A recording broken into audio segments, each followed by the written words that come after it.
Bore da.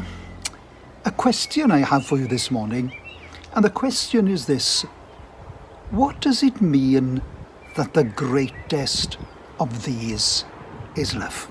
1 Corinthians chapter 13 and verse 13 says, "And now these three remain, faith, hope, and love. But the greatest of these is love." This comes just after Paul's eloquent and famous description of what true love is, agape love. And there are several ways in which love can be said to be the greatest. And 1 Corinthians 13:13 lists love alongside faith and hope as gifts that will last forever. The lasting nature of love, faith, and hope make them greater than all the spiritual gifts.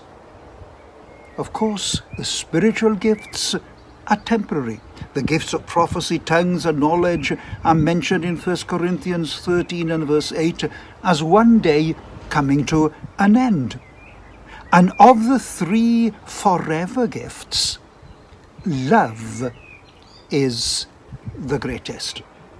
Love is greater than faith and hope, in that both faith and hope depend upon love for their existence. You see, without love, there can be no true faith.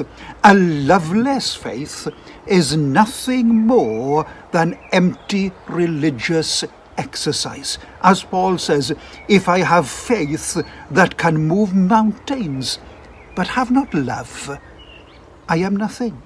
Without love, there can be no genuine hope. A loveless hope is an oxymoron, because we can't truly hope for something that we do not love.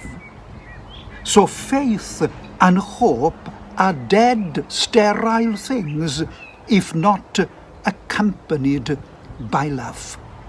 One of the reasons that love is the greatest gift is that it's essential to God's nature.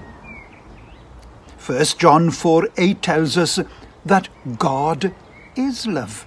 The book of John and John's three letters are abounding with this great theme of love. God gives us His love, and we are to reflect that love back to Him. 1 John 4:19, we love because He first loved us. Jesus said, "As the Father has loved me, so have I loved you. Now remain in my love. If you keep my commands, you will remain in my love, just as I have kept my Father's command and remain in His love. I have told you this so that you and that your joy may be complete. My command is this: love each other as I have loved you. Greater love has no man than this, that he laid down his life for his friends. You did not choose me, but I chose you and appointed you so that you might bear fruit that will last, and so that whatever you ask in the name of the Father will be given to you. This is my command: love one another." Here we see that love is something that has always existed among the persons of the Trinity. Love has no beginning and does not end. And this is the love into which we are invited. Jesus desires for future believers to be part of this love as well. Listen to him as he prays in John 17, "I have made you known to them, and I will continue to make you known in order that the love you have for me may be in them, and that I may be in them." Jesus desires that the love between God the Father and God the Son may rule and reign in our hearts too. John Calvin puts forward a very simple reason why love is the greatest gift. He says, because faith and hope are our own, love is diffused among others. In other words, he says, faith and hope benefit the possessor, but love always benefits another.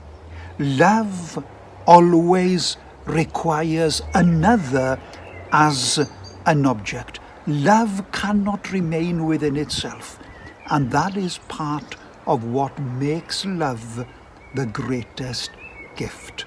Love is core to God's character and central to the Christian life.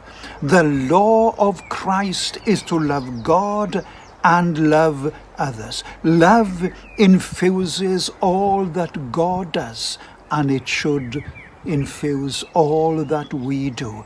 And Paul says, love never fails. Love will never cease, and because of this, love is greater than hope and faith. And may God grant us grace to live in love.